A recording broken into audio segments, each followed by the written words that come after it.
Bonjour, bonjour et bienvenue sur cette présente vidéo où j'aimerais parler un petit peu de la chaîne Dawa Salafia, chaîne YouTube Dawa Salafia. Du coup, je voudrais préciser que cette vidéo s'adresse uniquement aux personnes qui suivent cette chaîne, qui suivent ou qui auraient suivi cette chaîne YouTube.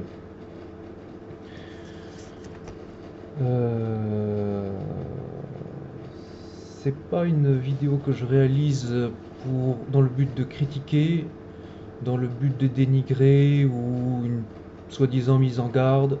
C'est pas l'objectif de cette vidéo. Ce que je voudrais, c'est poser simplement quelques questions. Quelques questions aux musulmans qui suivent ou auraient suivi cette chaîne YouTube. En effet, j'ai connu cette chaîne et je l'ai suivie pendant un peu plus d'un an, il y a de cela plusieurs années, à l'époque où je m'intéressais beaucoup au salafisme. J'avais ce genre de lecture.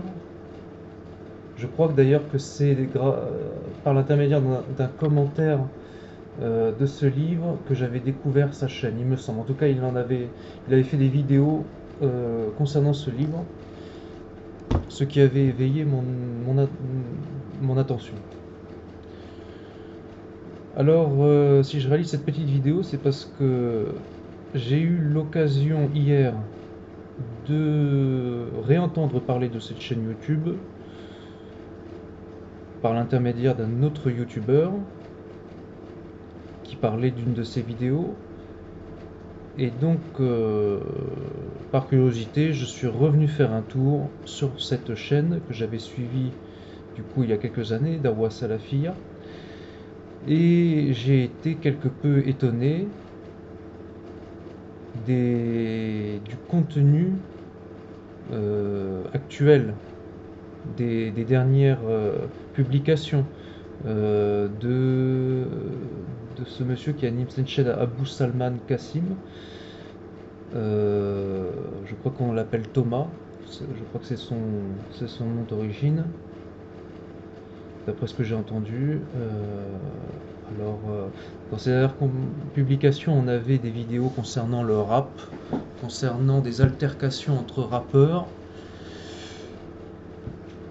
Bon, c'est pas vraiment de la théologie tout ça, mais surtout des vidéos concernant un chien. Oui, c'est son chien d'ailleurs, il le dit dans une de ses vidéos, dans la vidéo que j'ai regardée là. Alors ça m'a beaucoup surpris, ça m'a beaucoup étonné, ayant quand même pas mal lu de livres de sources islamiques. J'ai ici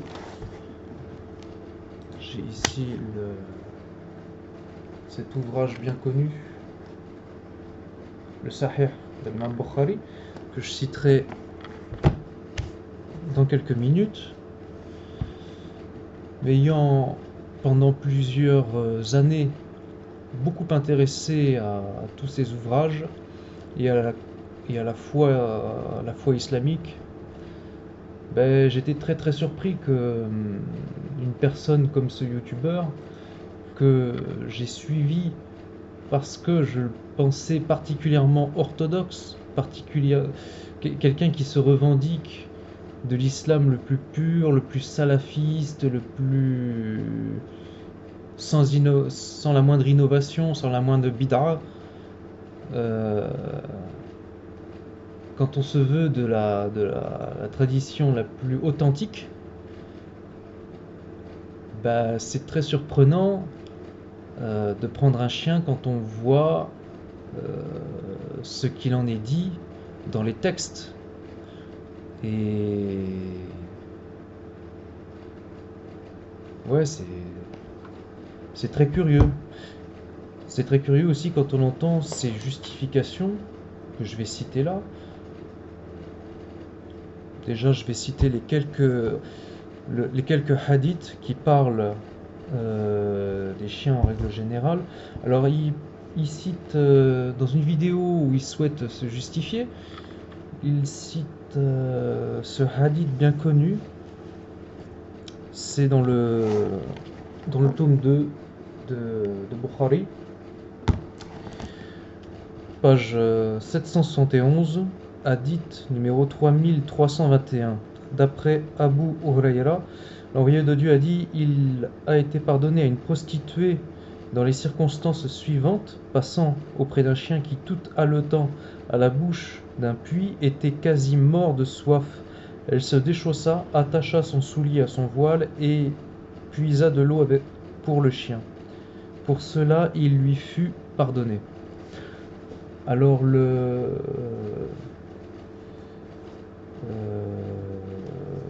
du coup, l'intéressé utilise ce hadith pour tenter de justifier ses pratiques de maître chien. J'ai l'impression qu'il est maître chien vu les titres des vidéos. Si on regarde les hadiths des pages suivantes, ben on n'est plus du tout dans la même, je dirais dans le même registre.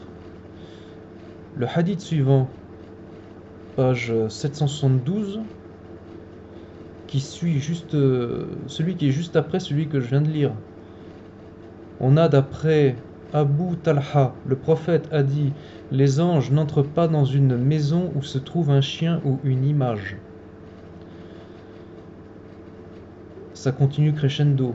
D'après Abdallah ibn Omar, l'envoyé de Dieu ordonna de tuer les chiens. Là, il ordonne de tuer les chiens. Beqatli al-kalb. Beqatli al-kalb. Al-kalb, en arabe, le chien.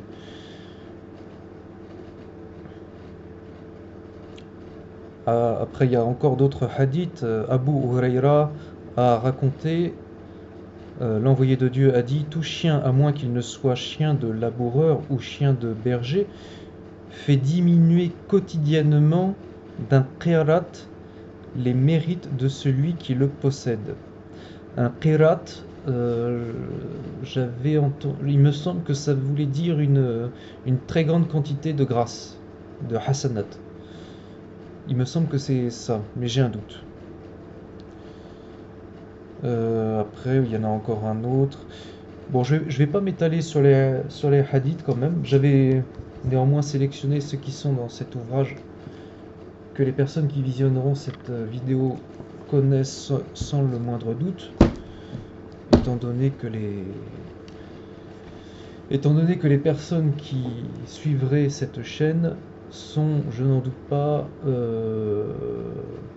connaissent un minimum leur religion et tous ces textes, que cela ne leur est pas étranger.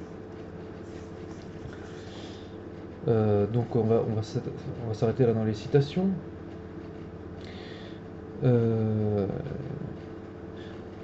Alors quand Thomas utilise ce hadith concernant la prostituée qui sauve le chien, alors c'est bien beau de citer ce hadith, je l'avais déjà entendu dans d'autres circonstances. On le citait beaucoup pour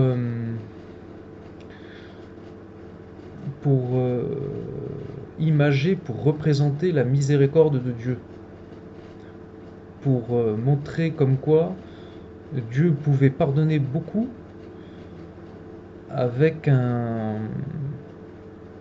acte de charité relativement bénin. En effet, quand vous prenez votre chaussure, même un récipient, on aurait pu imaginer qu'elle puisse trouver un récipient non loin, qu'elle le trempe dans l'eau pour donner l'eau à l'animal pour qu'il évite de mourir de soif.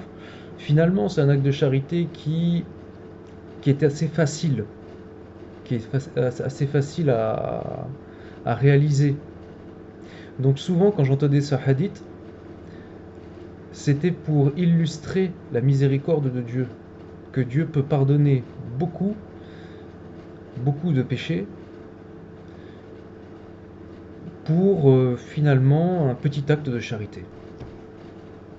J'avais jamais entendu ce hadith cité pour justifier le fait qu'on puisse avoir un chien dans une maison musulmane.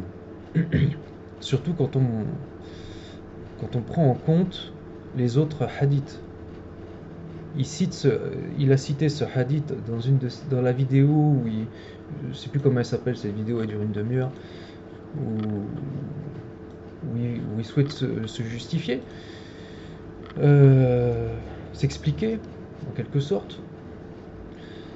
Mais les hadiths qui suivent, il n'en tient visiblement pas compte. Dans sa vidéo, dans cette fameuse vidéo où il explique ce choix qu'il a fait, il répète à un certain nombre de reprises je fais ce que je veux. Je fais ce que je veux, c'est ma chaîne YouTube, je fais ce que je veux. Oui, effectivement, il fait ce qu'il veut, légalement, il fait ce qu'il veut. Il ne contrevient pas ni aux règles de YouTube, ni à la loi française. Par contre, intellectuellement, quand on crée une chaîne qui s'appelle Dawa Salafia, ça fait un peu...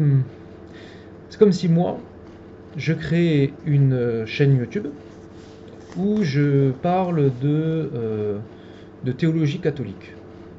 Et je réalise des vidéos sur la théologie catholique.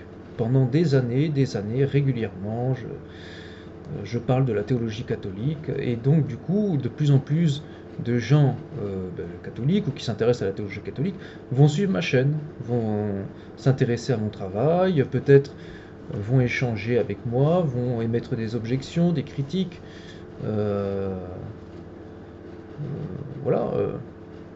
vont suivre ce que je fais, y accorder un intérêt, et au bout de quelques années, comme ça, je vais me mettre à poster des vidéos sur comment faire des soupes aux choux. Comment faire des soupes aux choux, comment avoir un beau bronzage à la plage, et comment bien repeindre ses volets. Les gens, ils vont me dire, écoute, t'as quand même créé une chaîne sur la théologie catholique, tu nous parles de théologie catholique, et là tu commences à nous parler de tout et n'importe quoi, c'est un peu curieux, peut-être qu'est-ce qui t'arrive, enfin. Et moi je vais leur dire, écoutez, je fais ce que je veux, moi. Ben oui, effectivement, légalement j'ai le droit de faire ça. Légalement, la loi française ne m'interdit pas de faire ça, mais intellectuellement, par respect pour les gens qui suivraient cette chaîne, je ne ferai pas ça. Parce que légalement, j'ai le droit de le faire, mais intellectuellement, c'est un peu se moquer du monde quand même. C'est un petit peu se moquer du monde que de prétendre enseigner quelque chose et ensuite balancer tout et n'importe quoi. Quand on a des milliers de gens, des centaines, des milliers de gens qui suivent notre travail intellectuel même, je pense qu'on leur doit quand même le respect, un minimum de respect. Cela m'a amené à me demander si la personne, ce Thomas je crois, qui gère cette chaîne YouTube, ne serait pas en train de... Et là je pose la question, je n'affirme rien. Ne serait pas en train de devenir... d'aller vers une conception relative de la spiritualité, vers une spiritualité relativiste. Alors je m'explique. Chez les croyants de la plupart des religions, pour ne pas dire toutes, on pourrait faire deux grands groupes de croyants différents, pour ne pas dire un peu opposés. D'un côté, les croyants orthodoxes, les croyants absolument fidèles à leur tradition, et de l'autre, les croyants libéraux. J'avais lu un texte il n'y a pas très longtemps, un livre sur le judaïsme, où il parlait justement de la grande différence de conception entre les juifs orthodoxes et ce qu'on appelle les juifs libéraux. Le juif orthodoxe, il prend la Torah et il croit sincèrement que la Torah est révélée par Dieu. Et que donc toutes les injonctions de la Torah doivent être appliquées, respectées à la lettre. Quand Dieu me demande dans la Torah tu dois faire le Shabbat, c'est je fais le Shabbat. Il n'y a pas de je dois le faire, je dois l'accomplir, quoi qu'il arrive. Si Dieu m'interdit une chose, je dois faire tout possible pour ne pas la faire. Le juif libéral, lui, il prend la Torah, il ne considère pas la Torah comme une révélation divine. Pour lui, la Torah est une tradition. C'est une tradition, voilà. Et tant et si bien que il me semble que chez les juifs libéraux, certains se disent même athées. Ils se disent juifs libéraux, mais ils ne croient pas en Dieu. Ils appliquent certains aspects de leur religion par tradition, par identité, pour ne pas dire par folklore. Moi, personnellement, je suis né et j'ai grandi dans la tradition catholique. Chez nous, les catholiques, depuis les années 60, entre 60 et 70, il y a eu ce qu'on a appelé le Concile Vatican II. Le Concile Vatican II, ça a été une grande réunion d'évêques qui ont débattu de tout un tas de questions théologiques. Et à la fin de ce concile, pendant ce concile,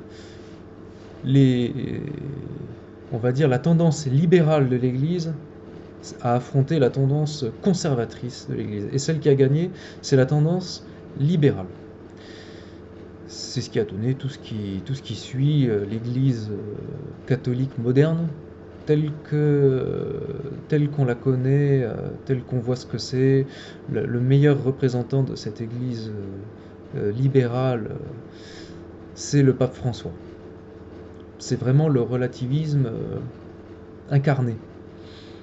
Et il ne croit plus vraiment en une révélation, en une vérité révélée. Ils mettent toutes les religions à égalité. Toutes les religions se valent plus ou moins pour eux. Donc ils ne croient pas en la vérité. Et ça, c'est quelque chose que j'ai vu chez certains musulmans, notamment nés en Occident. Une espèce de foi de façade. Une espèce de... Ils vont pratiquer certains aspects de la religion, mais au fond d'eux, ils n'y croient pas vraiment. Moi, j'ai connu des gars qui faisaient le ramadan, par exemple, mais qui ne priaient pas. Connaissant un petit peu quand même, ayant lu pas mal de livres sur la religion islamique, je lui ai dit, c'est quand même incohérent ce que tu fais. Tu fais le ramadan, t'accomplis un pilier, mais t'en oublies un autre. C'est comme si moi, je construisais la moitié des fondations de ma maison. Et après, si tu fais que le boulot à moitié, le reste il s'écroule. Si tu crois vraiment que le Coran est la révélation de Dieu, eh bien tu l'appliques, tu lis et t'appliques. Tu fais pas ton petit marché en fait. Quand tu crois, quand tu as une foi orthodoxe, quand tu crois que Dieu a révélé quelque chose, t'appliques tout. Si tu commences à dire ça je l'applique et ça, ça correspond pas à mes passions, ça. Enfin, il le dira pas comme ça, mais ça correspond pas à ses passions, donc il va dire ouais, finalement c'est pas obligatoire. Ou il va le justifier autrement. J'ai connu une, une jeune fille, par exemple, qui s'était convertie à l'islam de façon assez légère. Je crois que c'est parce que son compagnon de l'époque était musulman, et donc voilà, elle s'était mise à manger halal. Elle portait pas le voile parce qu'elle avait entendu que c'était pas obligatoire. Elle avait pas très envie de le porter non plus, je crois. Et elle s'intéressait beaucoup à l'astrologie, elle me parlait d'astrologie en même temps qu'elle me parlait de sa conversion à l'islam. Je lui ai dit, bon, bah, l'astrologie, c'est quand même condamné en islam. La pratique de l'astrologie, la pratique de la divination, tout ça, c'est fermement condamné en islam. Bon, bah, elle m'a dit, moi, je pratique l'islam à ma façon. Ça, c'est très libéral comme réaction. Je pratique à ma façon. Il y a une révélation, mais je tiens en compte que ce qui m'arrange. Ou alors, en général, c'est je suis croyant, non pratiquant. C'est comme ça qu'il l'exprime en règle générale. C'est le terme qui revient le plus souvent. Croyant, non pratiquant.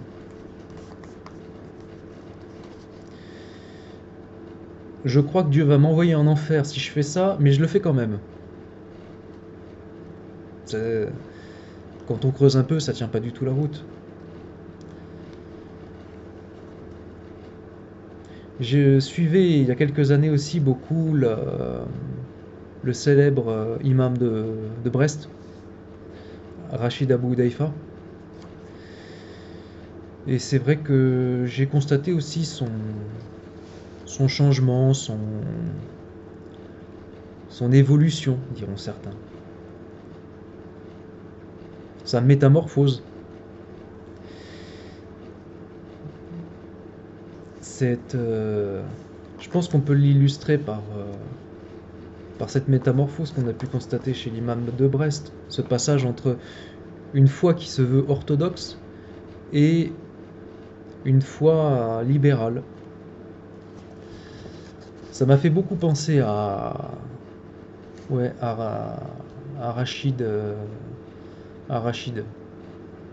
Quand j'ai vu ses vidéos sur les chiens, sur le rap, tout ça, je me suis demandé si finalement il n'était pas en train de suivre le même chemin.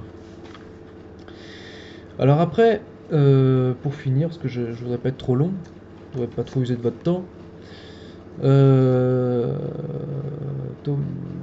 Thomas utilise dans sa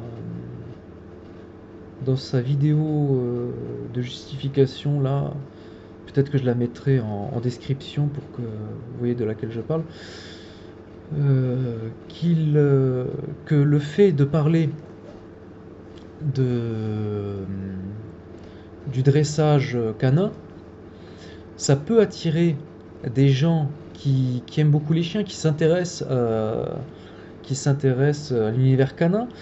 Ben, du coup, ils vont ouvrir les vidéos où il parle de comment faire qu'il ramène la balle, tout ça, comment s'en occuper, comment le dresser, etc.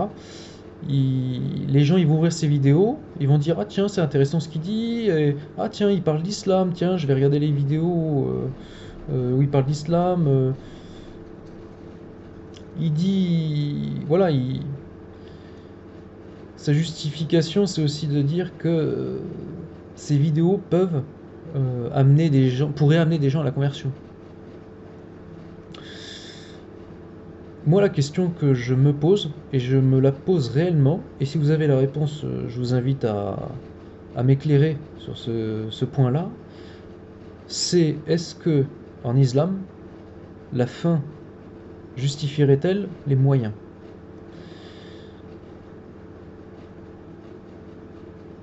Moi, personnellement, dans ma tradition spirituelle, c'est totalement proscrit. Dans le christianisme, la fin ne justifie jamais les moyens.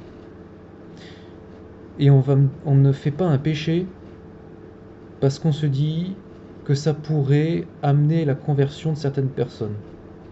Ça n'existe pas dans la théologie catholique. Donc je pose sincèrement la question. Est-ce qu'on pourrait considérer cet argument de je fais quelque chose qui est haram pour amener les gens à s'intéresser au tawhid, à la sunna. C'est d'ailleurs, je fais quelque chose qui est contraire à la sunna pour amener les gens à... Hmm. Si vous avez des réponses, si, si, si ces vidéos, ce revirement vous a surpris, si vous voulez en parler, je vous invite à ne pas hésiter à commenter et à me corriger si j'ai dit des conneries. Pardon, si j'ai dit des erreurs ou si j'ai des imprécisions. Moi, je suis pas du tout là pour, comme je l'ai dit, pour faire de la médisance, de la calomnie, tout ça. C'est pas ce qui m'intéresse. Moi, ce qui m'intéresse, c'est c'est de comprendre. Voilà. Merci de m'avoir écouté.